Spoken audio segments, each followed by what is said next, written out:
بانو اور چاند۔ بانو اپنی سوتیلی ماں کے ساتھ رہتی ہے۔ اس کے ابو ہر وقت بیمار رہتے۔ بانو کو چاند بہت اچھا لگتا تھا۔ وہ ہر رات چاند سے باتیں کرتی اور چاند پر رہنے کے خواب دیکھتی۔ بانو کی سوتیلی ماں بہت سخت تھی۔ جب اس کے ابو فوت ہو گئے تو وہ بانو کو مارنے کے لیے پہاڑ کے اوپر سے پھینک دیتی ہے۔ بانو نیچے گرتی گرتی بہت زخمی ہو جاتی ہے لیکن مرتی نہیں۔ بانو کو درختوں میں سے روشنی نظر آئی۔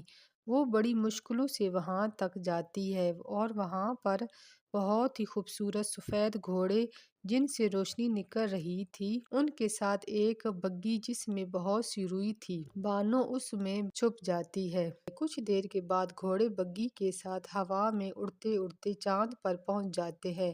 بانو یہ سب دیکھ رہی ہوتی ہے۔ وہ بگھی سے باہر نکلتی ہے۔ وہاں پر ایک بوڑھی سی عورت چرخہ کاٹ رہی تھی۔ بانو کو دیکھ کر خوش ہو کر کہتی ہے کہ میں نے آج تک یہاں پر کوئی انسان نہیں دیکھا۔ بانو آپ یہاں پر اکیلی رہتی ہیں؟ نانی اماں کہتی ہے میں یہاں پر چرخہ کاٹتی ہوں، پریوں کے کپڑے بناتی ہوں، یہ میرے گھوڑے ہیں، یہ زمین سے روئی لے کر آتے ہیں۔ بانو میں آج سے آپ کی مدد کروں گی، ہم دونوں مل کر پریوں کے کپڑے بنائیں گے۔ اس دن کے بعد پریاں جب کپڑے لینے آتی تو وہ بانو کو اپنے ساتھ لے جاتی۔ ان پریوں کے گھر سونے اور چاندی کے بنے ہوئے تھے اور بہت خوبصورت سے سجے ہوئے تھے، پھولوں، جگنوں اور تتلیوں کے ساتھ۔ بانو کو وہاں کی زندگی بہت اچھی لگتی ہے۔ بانو کی شادی ایک جن سے ہو جاتی ہے۔ بانو چاند کی ملکہ بن جاتی ہے۔ اب چاند پر ہنسی خوشی رہنے لگتی ہے۔